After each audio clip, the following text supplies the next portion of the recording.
3 месяца до главного политического события страны. В России дан старт предвыборной президентской гонки. Вовремя среагировать и оказать необходимую помощь. Сибайские спасатели отрабатывают реальные ситуации на учениях. Из поколения в поколение передавая опыт и знания. Глава администрации Сибая встретился с почетными горожанами. Высокая мода в городе. В Центре детского творчества прошел показ коллекции Валентина Юдашкина и Александра Рогова. А теперь об этом и другом более подробно. В эфире выпуск новостей. В студии Ляна Кириллова. Здравствуйте. На этой неделе был дан официальный старт предвыборной президентской кампании. Выборы главы государства назначены на 18 марта 2018 года. Эта тема уже активно обсуждается во всех средствах массовой информации. В Центре избиркома республики в режиме видеоконференции состоялся семинар-совещания по вопросам участия региональных государственных периодических печатных изданий в информационном обеспечении выборов. Участие в селекторном совещании в преддверии выборов приняли председатели территориальных избирательных комиссий, редактора государственных газет, выходящих на территории муниципальных образований, журналисты, пишущие на тему выборов. В Центробизбиркоме присутствовали журналисты республиканских газет, информационного агентства «Башинформ», представители агентства по печати и средствам массовой информации Республики Башкортостан, управления Роскомнадзора. Открыл и вел семинар заместитель председателя ЦИК Республики Марат Гадилов. Он акцентировал внимание журналистов на необходимости соблюдения принципов объективности, достоверности и равенства при освещении предвыборных мероприятий кандидатов на должность президента. При освещении событий избирательной кампании журналисты не должны приступать к грани, отделяющей информирование от агитации. Марат Гадилов обратил внимание редакторов газет на сроки публикации сведений об объемах, размере и других условиях оплаты печатной площади, проведения жеребьевки по распределению между кандидатами платной печатной площади, информировал об иных существенных аспектах участия СМИ и журналистов в выборах. По ходу семинара прозвучали ответы на вопросы журналистов об особенностях информирования избирателей о выборах главы государства. В свою очередь председатель территориальной избирательной комиссии Сафа Ишмухаметов также ответил на вопросы местных журналистов, участников селекторного совещания. По словам Сафы Вафовича, сегодня подготовка к предстоящему важному политическому событию идет полным ходом. Вчера буквально в 7 точках мы разместили именно рекламные щиты, посвященные выборам президента Российской Федерации. Сегодня вот у нас проходит селекторное совещание редакторами газет, местных газет, телевидения и представителями этих редакций, кто будет освещать именно материалы по выборной тематике. Вот таким образом у нас работа началась. Я думаю, мы себя хорошо отработаем, именно задачу выполним. Ринат Музафаров, Айгуль Хамитов, Радмир Сингулов, Гульгина Раскидина, телекомпания СТВ. Сегодня в районе гаражей по улице Пархоменко была развернута аварийная палатка, призванная служить пунктом временного обогрева для людей, оказавшихся в чрезвычайной ситуации. За происходящим можно было наблюдать с проезжей части. И дабы развеять опасения особо бдительной части горожан, отметим, что никаких чрезвычайных происшествий в этом районе зафиксировано не было. Штатное мероприятие проводилось исключительно в тренировочных целях, дабы отточить навык быстрого реагирования спасателей в ситуациях, когда от их профессионализма может зависеть выживание окружающих. Звонкий хруст снега под тяжелыми зимними ботинками, кубы пара изо рта и мороз, сковывающий движение конечностей по суставам. В таких условиях, смертельно опасных для длительного пребывания, приходится работать группе оперативного реагирования аварийно-спасательной службы Республики Башкортостан. При этом хорошо, если необходимость подобной вылазки не сопряжена с реальной чрезвычайной ситуацией. Рабочие мероприятия, развернувшиеся сегодня в районе гаражного кооператива по улице Пархоменко, носили плановый учебный характер, однако в условиях максимально приближенных к реальным. Последние буквально даже неделю, больше недели у нас в городе Сибая стоит температура ночью почти около 30 градусов, днем в пределах 20-15 градусов.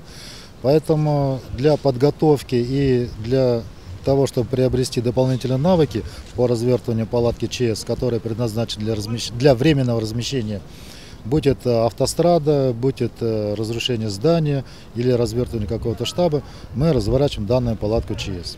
Палатка ЧС полностью приспособлена к низким температурам и шквальным порывам ветра. Каркасный тент оборудован тепловым обогревателем, питающимся от бензогенератора, модулями для отдыха и размещения пострадавших. В климатических условиях нашего региона необходимость усиленной подготовки к подобным экстренным условиям диктуется случаями из реальной практики. Непосредственно, если брать этот год, буквально неделю назад на трассе М5 наш центральный отряд города Уфы на границе с Челябинской областью разворачивал точно такой же пункт обогрева для водителей, которые находились заблокированы на автостраде М5. Но это можно почитать в интернете, посмотреть, она и была в газете, и по телевидению показывали. Как комментирует руководство, отработка оперативных действий укладывается в график одной тренировочной смены. Подобную подготовку предстоит пройти всем дежурным подразделениям. Ринат Музафаров, Али Кадыров, Любовь Карпова, телекомпания СТВ. К другим новостям. Глава администрации Сибая Рустем Авзалов встретился с почетными гражданами города. Встреча прошла в теплой атмосфере и весьма продуктивно.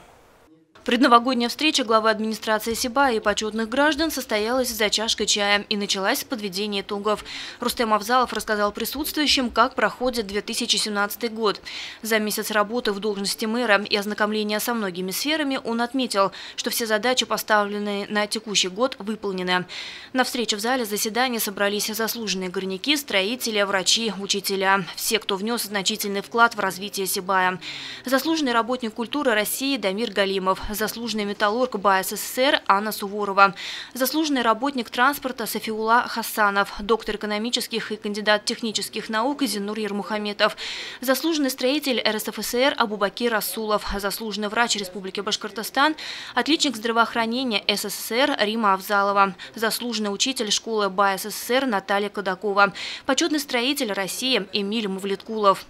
Почетные граждане, в свою очередь, озвучили свое видение успешных и проблемных моментов в развитии города. За время часового диалога были обсуждены самые разные вопросы: застройка Сибая, развитие промышленности, озеленение улиц, создание рабочих мест. Глава администрации отметил, что приоритетным направлением работы на сегодня является развитие промышленности, что позволит в последующем создать новые рабочие места. Не обошли стороной участники встречи и социальную сферу, в частности, обеспечение жильем медицинских работников, а также строительство домов.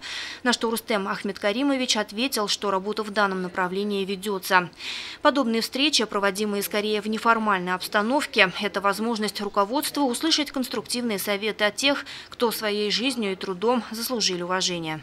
Историю города формируют люди. И тот человек, те люди, которые не помнят прошлого, у них никогда не будет ни будущего, и у них никогда не будет настоящего. Поэтому нужно помнить о тех людях, которые отдали свою жизнь, свое здоровье, свое драгоценное время, свои силы, энергию для того, чтобы создать, сформировать этот красивейший город, город Сибай, для того, чтобы он стал успешным, для того, чтобы он был один из лидеров республики. И это заслуга, конечно же, в том числе и их. И поэтому сегодня мне было очень приятно чествовать их, тем более в преддверии нового 2018 года. Хотел сказать им теплые слова, пожелать им всего самого наилучшего. Встреча наглядно показала, как в городе сохраняется преемственность. Из поколения в поколение передаются и опыт, и знания. В завершение глава поблагодарил почетных жителей города и отметил, что это лишь их первая встреча. Лена Кириллова, Айгуль Хамитова, Радмир Исенгулов, Гульгина Раскильдина, телекомпания СТВ.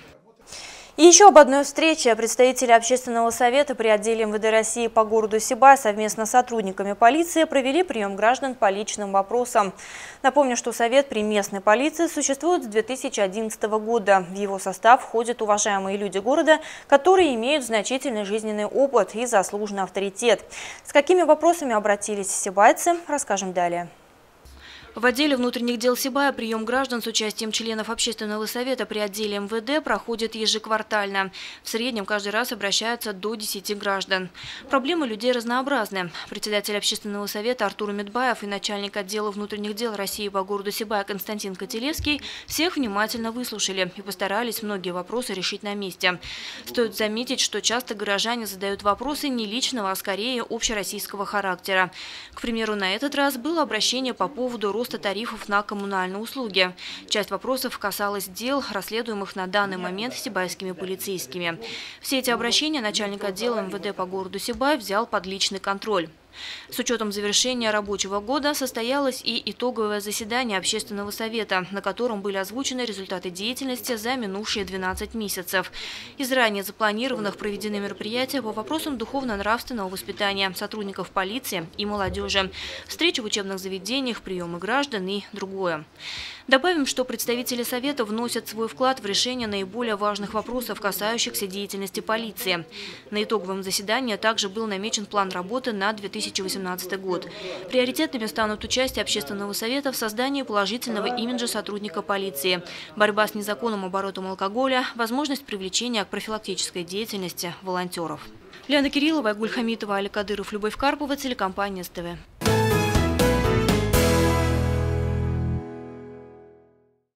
Оптимизация работы поликлиники, снижение времени пребывания в учреждении, разделение потоков пациентов и упрощение записи на прием к врачу. Именно это является целью федерального проекта «Открытая регистратура», который с 1 сентября этого года действует в нашей поликлинике. Насколько оправдывает себя эта система, узнавала Ирина Оренбургина. Ответ на вопрос, как сделать так, чтобы на прием к врачу люди не сидели часами, нашли авторы проекта «Открытая регистратура». Как показывает практика, эта федеральная разработка, внедренная в городской поликлинике, помогает сильно упростить жизнь и медикам, и пациентам, сэкономить время и нервы, получить помощь, избежать бумажной волокиты. 1 сентября состоялось внедрение новой регистратуры по проекту «Открытая регистратура», которая сейчас стартовала по всей России и по всей Башкирии. Инициативной группой во главе с нашим главным врачом был разработан проект данного холла поликлиники. В первую очередь расширился холл, где есть сидячие места для пациентов в зале ожидания. Дальше пациент и с регистратором общается напрямую. Выделена отдельная зона для записи на вызова. В будущем запись врачам будет полностью в электронном формате, то есть через интернет, через госуслуги будут записываться. И также будем постепенно переходить на электронные медицинские карты, где будут и записи врачей, и анализы, и обследования, все будут в электронной медицинской карте. Кроме привычных регистраторов, которые теперь не прячутся за узкими окошками и общаются с пациентом, что называется, с глазу на глаз, появилась должность администратора поликлиники, который всегда готов прийти на помощь, дать необходимую консультацию. Например, где и как записаться к врачу.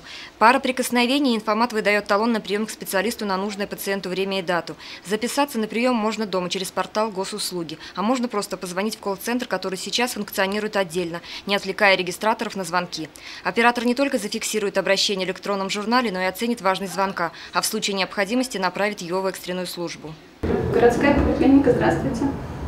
В рамках проекта в зоне регистрации ожидания приема проведен ремонт. Созданы все условия для безбарьерного общения пациентов с медрегистраторами. Здесь буквально каждый шаг пациента и врача продуман, что позволяет максимально сократить время ожидания и перехода с этажа на этаж. К примеру, медицинские карточки теперь хранятся не в регистратуре, а в отдельном помещении и заранее доставляются сотрудниками к нужному специалисту. По мнению медработников и пациентов, в данной системе много плюсов, с которыми они уже непосредственно столкнулись и смогли оценить по достоинству. Ирина Оренбургина, Алик Кадыров, Гульгина Раскельдина, телекомпания СТВ. Инициативы граждан не остаются без внимания и все чаще находят поддержку со стороны государства. В Сибае активно действуют федеральные и региональные программы. Среди них поддержка местных инициатив, комфортная городская среда. Республиканский проект «Башкирские дворики» станет еще одним подспорьем в реализации гражданских инициатив. В администрации города состоялась встреча с сотрудниками Центра изучения гражданских инициатив Института стратегических исследований Республики Башкортостан Александром Куликовым и Рафилем Асылгужиным. Темой собрания стало обсуждение реализации нового республиканского проекта «Башкирские дворики», основанного на гражданских инициативах. Данную программу на территории региона планируется запустить уже с будущего года. Программа по благоустройству дворовых территорий, основанная на местной инициативе «Башкирские дворики», отличается от ППМИ в том, что она направлена на городские округа и на нужды жителей городов.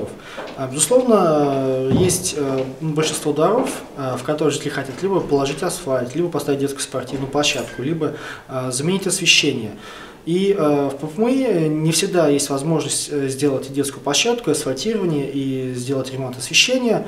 Программа «Башкирские дворики» помогает и позволяет сделать эти все работы одновременно. Поэтому Мы считаем, что данная программа будет пользоваться спросом в городских округах нашей республики. Объем финансирования на 2018 год для реализации проекта составляет 11 миллионов 700 тысяч рублей из бюджета Республики Башкортостан, предоставляемых на реализацию проекта по благоустройству дворовых территорий.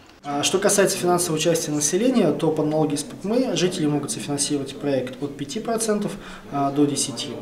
Надо сказать, что их никто не ограничивает в их максимальном уровне софинансирования. Не стоит забывать о том, что данные деньги будут собираться только в случае победы их заявки.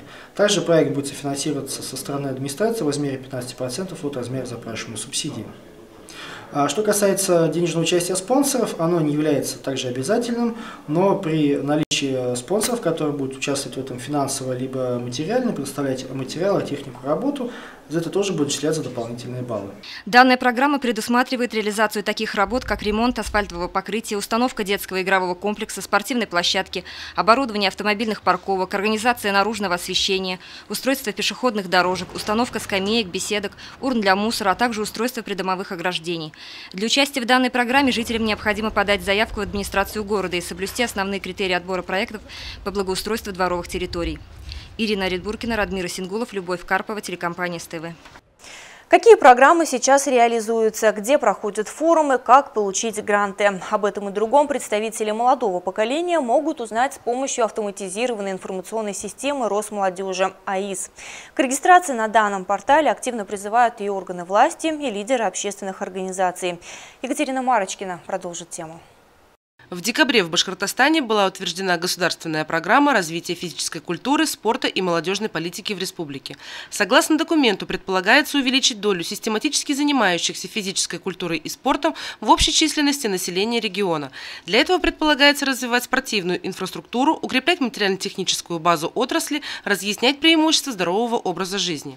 Мы очень хорошую встречу провели с главой и обсудили и наметили реализовать в 2018 году несколько пилотных проектов, пилотных площадок на уровне Республики Башкортостан, на уровне городского округа. Надеюсь, что у нас вместе это получится реализовать. Мы предварительно договорились с главой вашего города о том, что мы откроем пилот по подготовки молодежи для участия в форумных кампаниях и грантовых конкурсах, потому что на сегодняшний день у молодежи есть возможности не просто реализовать свой проект, но и получить на этот проект прежде всего бюджетное финансирование за счет бюджета Российской Федерации. И я призываю молодежь города Сибая участвовать в конкурсах, грантах, реализовывать свои проекты на благо прежде всего своей семьи, своего города и республики. Программа предусматривает поддержку талантливой молодежи в республике, обеспечение возможностей для реализации ее творческого потенциала, профилактику социальных явлений в молодежной среде и поддержку молодого бизнеса. Для особо заинтересованных молодых людей в этом направлении поможет портал «Автоматизированная информационная система молодежи России АИС», созданная с целью упрощения процесса взаимодействия молодежи с федеральными и муниципальными органами власти, общественными объединениями и другими. С помощью интернет-ресурса можно осуществлять мониторинг, обработку и аккумулирование информации об активности реализации программ, проведении конкурсов и мероприятий в сфере государственной молодежной политики. АИС Росмолодежи также открывает у нас возможность такую, что вы можете проинформировать население, единомышленников о планируемом вами каком-то мероприятии, вне зависимости от его масштаба, внутри двора, внутри города, на муниципальном уровне, на республиканском, на всероссийском, межфедеральном. Вы можете его прорекламировать, получить какую-то поддержку, ну и, как говорится, в итоге реализовать. Основные задачи, которые преследовали разработчики данной системы, стали открытый доступ для формирования профессиональных молодежных сообществ, возможность единой регистрации участников в форумных кампаниях и грантовых мероприятиях, проводимых при участии органов исполнительной власти, молодежных и детских объединений, а также поддержка молодежных общественных организаций посредством единого механизма взаимодействия. Екатерина Марочкина, Алик Кадыров, Гульгина Раскильдина, телекомпания СТВ. Высокая мода в Сибае. В минувшие выходные в Центре детского творчества прошел показ дизайнерской одежды от Валентины Юдашкина и Александра Рогова. Подробности в нашем сюжете.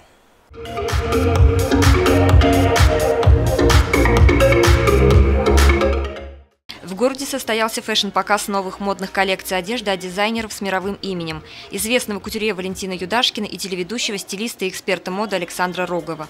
Такое событие прошло в Центре детского творчества в рамках региональной конференции, организованной представителями компании «Фаберлик» в нашем городе. У нас сейчас зашла такая новая сетка. Это у нас одежда, дизайнерская одежда. Мы сейчас сотрудничаем с Юдашкиным, с Александром Роговым. И у нас дизайнеры, наши российские известные дизайнеры, шьют для нас одежду. И прямо под брендом Фаберлик, этикеточки Фаберлик от Валентина Юдашкина, Фаберлик от Александра Рогова. И мы вот впервые в жизни такое вот мероприятие в Сибае организовали. Это показ, модный показ одежды дизайнерской от Фаберлик и также показ детской одежды. И реализуется он очень активно. У нас люди с удовольствием, наши консультанты покупают эту продукцию, потому что она очень качественная. Линия одежды для детей и взрослых, разработанная специально для отечественной компании «Фаберлик», была впервые представлена в прошлом году. Показ, состоявшийся в нашем городе, это уже вторая дизайнерская коллекция. Собравшиеся смогли оценить качество и стиль предлагаемой одежды, познакомиться с модными веяниями от известных дизайнеров и присмотреть наряды для себя и детей по случаю приближающегося праздника. Ирина Оренбургина, Алик Кадыров, Любовь Карпова, телекомпания СТВ. И это вся информация на сегодня. Хороших вам новостей и увидимся.